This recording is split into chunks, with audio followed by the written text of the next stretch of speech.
ಮೈಸೂರಿನ ಅರಮನೆಗೆ ಪ್ರಾರಂಭ ಆಗುತ್ತೆ. ಸೊ ಇವತ್ತು ದಸರಾ ಮಹೋತ್ಸವದಲ್ಲಿ ಯಾವ್ಯಾವ ಆನೆಗಳು ಭಾಗವಹಿಸ್ತವೆ ಅವು ವೀರಹೊಸನಹಳ್ಳಿಯಿಂದ ನಮ್ಮ ಮೈಸೂರಿನ ಅರಮನೆ ತನಕ ಪಯಣ ಪ್ರಾರಂಭ ಮಾಡ್ತಾರೆ. ಅಭಿಮನ್ಯು ಆನೆ ಏನು 25 ವರ್ಷಗಳಿಂದ ಸುಮಾರು 6 ಬಾರಿ ಚಾಮುಂಡೇಶ್ವರಿ ದೇವಿಯ ಅಂಬಾರಿಯನ್ನು ಹೊತ್ತು ಇವತ್ತು ಅದು ನಿವೃತ್ತಿ ಹೊಂದ್ತಾ ಇದೆ. ಸೊ ಹಾಗೆ ಇವತ್ತು ಅಭಿಮನ್ಯು ನಾವು ಬೀಳ್ಕೊಡುಗೆ ಮತ್ತು ವಿದಾಯ ಮಾಡುವಂಥ ಕಾರ್ಯಕ್ರಮ ಇಟ್ಕೊಂಡು ನಂತರ ಹೊಸದಾಗಿ ಬಂದಿರೋ ಆನೆಗಳಿಗೆ ಅವು ಗರ್ಜೆ ಪಯಣಕ್ಕೆ ಚಾಲನೆ ಇಲ್ಲ. ಅಂಬಾರಿಗೆ ಯಾವ ಆನೆ ಹೊರಬೇಕು ಅಂತ ಇನ್ನೂ ಫಿಕ್ಸ್ ಆಗಿಲ್ಲ. ಕೆಲವು ಆನೆಗಳನ್ನು ಗುರುತಿಸ್ಕೊಂಡಿದ್ದಾರೆ. ಅಲ್ಲಿ ಅರಮನೆಯಲ್ಲಿ ಟ್ರೈನ್ ಕೊಡೋ ಸಮಯದಲ್ಲಿ ಅವರು ಯಾವ ಆನೆನ ಕೊನೆ ಫೈನಲ್ ಆಗಿ ಅಂಬಾರಿ ಹೊರೋದಕ್ಕೆ ನೇಮಕ ಮಾಡಬೇಕು ಅನ್ನೋದನ್ನ ತೀರ್ಮಾನ ಮಾಡ್ತಾರೆ.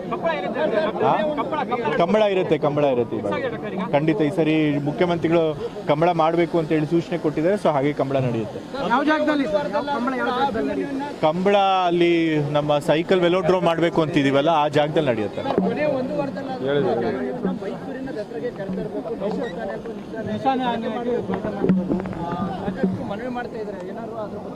ನಾ ಅದ್ರ ಬಗ್ಗೆ ನಮ್ಮ ಸಂಬಂಧಪಟ್ಟ ಅಧಿಕಾರಿಗಳು ಯಾರಿರ್ತಾರೆ, ಅರಣ್ಯ ಇಲಾಖೆ ಅಧಿಕಾರಿಗಳು, ಅವ್ರ ಜೊತೆ ಚರ್ಚೆ ಮಾಡಿ ಅದು ಎಷ್ಟು ಸೂಕ್ತ ಅನ್ನೋದು ತಿಳ್ಕೊಂಡು ಖಂಡಿತ ಅದನ್ನು ಮಾಡ್ತಾರೆ.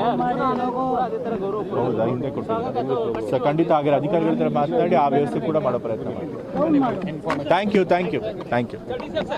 ಹಬ್ಬ ದಸರಾ 2026 ಅಂಗವಾಗಿ ಈ ವರ್ಷ ಪ್ರತಿ ವರ್ಷದಂತೆ ಕೂಡ ಈ ವರ್ಷನೂ ಕೂಡ ನಾವು ಗಜಪಯಣದ ಮುಖಾಂತರ ಮೊದಲನೇ ಹಂತದ 9 ಆನೆಗಳನ್ನು ನಾವು ಮೈಸೂರಿಗೆ ಕರ್ಕೊಂಡು ಹೋಗ್ತಾ ಇದ್ದೀವಿ.